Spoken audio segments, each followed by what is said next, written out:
నాట్యము, నృత్యము, నృత్తము ఈ పదాలు మనం అనేక సందర్భాల్లో విన్నాం. నాట్యము అంటే నాట్యం తన్నాటకం చేవ పూజ్యం పూర్వకథాయుతం అని మనకు పెద్దలు చెప్పారు. అంటే పూర్వకథతో కూడినది నాట్యము అని. అలాగే నృత్యము అంటే రసభావ వ్యంజనాది యుక్తం నృత్యమితీయతే అంటే రసములు, భావములు, అభినయములతో కూడినది నృత్యము అని చెప్పారు. అలాగే నృత్తము భావాభినయహీనంతో నృత్తమితీరియతే అన్నారు. అంటే భావము, అభినయము ఎటువంటి అర్థము, తాత్పర్యము లేకుండా కేవలం నృత్తానికి మాత్రమే, అంటే ఏంటి, స్టెప్స్, చతులకు మాత్రమే ప్రాధాన్యత ఉన్నదాన్ని నృత్తము అన్నాం. అలాగే ఇట్లా ఈ విధంగా మనం నాట్యము, నృత్యము, నృత్తము అని నాట్యాన్ని 3 భాగాలుగా విభజించాం. మనం ప్రస్తుతం చేసేటువంటి అంశాలు ఏంటంటే నృత్యము అంటాం. మనం చేసేటువంటి సోలో ఐటమ్స్ అన్నీ కూడా, వ్యస్త నృత్యాంశములు అన్నీ కూడా నృత్యము అనే దానికి సంబంధించినవి. ఒక జతిస్వరం, చిల్లాన ఇట్లాగా మనకి 90% స్వరములతో కూడి ఆఖరిలో చరణం మాత్రమే అభినయంతో కూడిన దాన్ని నృత్తము అన్నాం. అంటే కంప్లీట్గా మనకి జతిస్వరంలో అయితే పూర్తిగా స్వరాలు ఉంటాయి, తిల్లానాలో అయితే పల్లవి అనుపల్లవి స్వరం ఉండి చివరికి చరణం మాత్రమే సాహిత్యంతో కూడి ఉంటుంది. దాన్ని నృత్యము అంటాం మనం. ఈ విధంగా మనం నృత్యము, నృత్తము, నాట్యము. ఈ నాట్యము కొన్ని వేల సంవత్సరాల చరిత్ర కలిగినది అని మన పురాణాలు చెబుతూ ఉన్నాయి. పురాణాల్లో ఏ విధంగా చెబుతుందంటే కొన్ని వేల సంవత్సరాల చరిత్ర కలిగి ఉన్నది. ముఖ్యంగా మనకి అతి పురాతనమైన నాట్యము కూచిపూడి నాట్యం. ఈ కూచిపూడి నాట్యాన్ని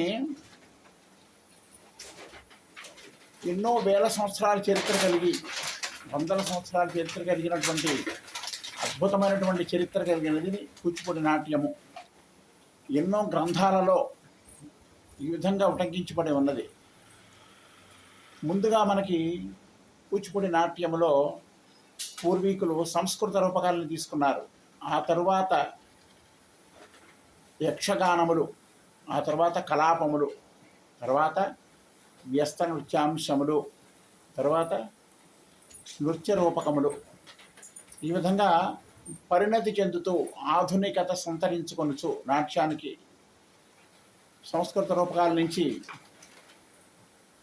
యక్షగానములు, యక్షగానాల నుంచి కలాపములు, కలాపాల నుంచి వ్యస్త నృత్యాంశములు, దాని తర్వాత నృత్య రూపకములు, ఈ విధంగా ఆధునికత నాట్యంలో ఎప్పటికప్పుడు కూచిపూడి నాట్యంలో ఆధునికత తీసుకొచ్చారు పెద్దలు. కాబట్టి కూచిపూడి నాట్యము ఈ రోజున అంతర్జాతీయ ఖ్యాతిగాంచింది, అంతర్జాతీయ స్థాయిలో నిలబడి ఉన్నది. అంటే మన పెద్దల అవిరళ కృషి, నిరంతర కఠోర దీక్ష, శ్రమ ఫలితమే.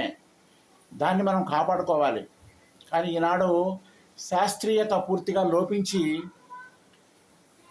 ఏదో చేస్తున్నారు నాట్యం అంతే, అది ఏమిటో తెలియని పరిస్థితిలో తయారైంది వాళ్ళ నాట్యం. కాబట్టి దాన్ని మనం మన మూలాలని మర్చిపోకూడదు, మూలాలను వదిలివేయకూడదు. కూచిపూడి నాట్యము చాలా గొప్ప శాస్త్రీయత కలిగినటువంటి, నాట్య శాస్త్రానికి సంబంధించినటువంటి పూర్తిగా నాట్యశాస్త్రం శాస్త్రీయతతో కూడినటువంటిది కూచిపూడి నాట్యం.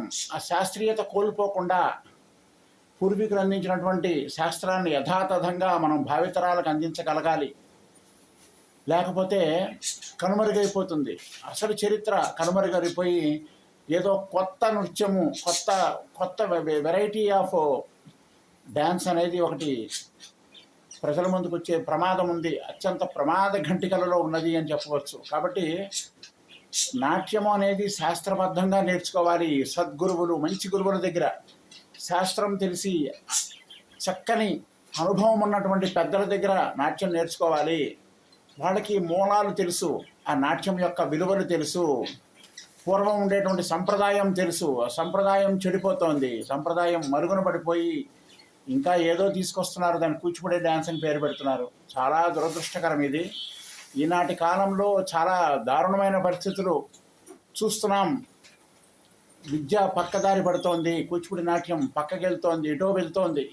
దానిలో ఏదో కలుపుతున్నారు, ఏదో మిక్సర్ లాగా మిక్సింగ్ చేసేసి దాని శాస్త్రీయత సంప్రదాయాన్ని మంట కలుపుతున్నారు చాలామంది. కాబట్టి దయచేసి నాట్యాన్ని సంప్రదాయాన్ని పాడు చేయొద్దు. మంచి గురువుల దగ్గర నాట్యం నేర్చుకోండి. వాళ్ళకి సంప్రదాయం తెలుసు, శాస్త్రం తెలుసు. వారి దగ్గర నుంచి నేర్చుకుని అదే యథాతథంగా భావితరాలకి నేర్పండి.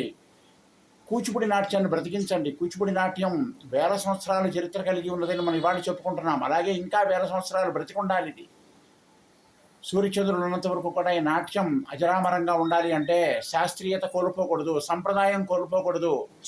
అది కోల్పోయిన నాడు మన ఉనికిని కోల్పోతాం. ఇది మన గొప్ప కూచిపూడి నాట్యము, ఇది మా నృత్య కళ, ఇది మా సొంత నాట్య కళ అని చెప్పుకోవడానికి భయపడాల్సినటువంటి పరిస్థితి వస్తుందేమో అని భయంగా ఉంది. కాబట్టి శాస్త్రీయత కోల్పోకుండా చక్కని గురువుల దగ్గర నేర్చుకోండి. పాత సంప్రదాయాన్ని పాటిద్దాం. చక్కని సంప్రదాయం అంది కూచిపూడి. దాన్ని యథాతథంగా ముందు తరాలకు అందిద్దాం. కూచిపూడి నాట్యాన్ని బ్రతికిద్దాం. కాబట్టి కూచిపూడి అంతర్జాతీయ కూచిపూడి నృత్య దినోత్సవం మనం చెప్పుకుంటున్నామంటే మనకు ఎంతో గర్వకారణం. డాక్టర్ వెంపటి చిన్నసత్యం గారి అవిరళ కృషి ఫలితంగా కూచిపూడి నాట్యం అంతర్జాతీయ స్థాయికి ఎదిగింది. కాబట్టి ఆ స్థాయిని మనం నిలబెట్టగలగాలి, ఆ నాట్యాన్ని నిలబెట్టగలగాలి, ఆ సంప్రదాయాన్ని నిలబెట్టగలిగినప్పుడే మనం వారికి కృతజ్ఞతగా ఉండగలుగుతాం, లేకపోతే కృతజ్ఞులుగా మిగిలిపోతాం. కాబట్టి సంప్రదాయం చెడకుండా చక్కని కూచిపూడి నాట్యాన్ని భావితరాలకు అందిద్దాం. కూచిపూడి యొక్క ఔన్నత్యాన్ని నిలబెడదాం.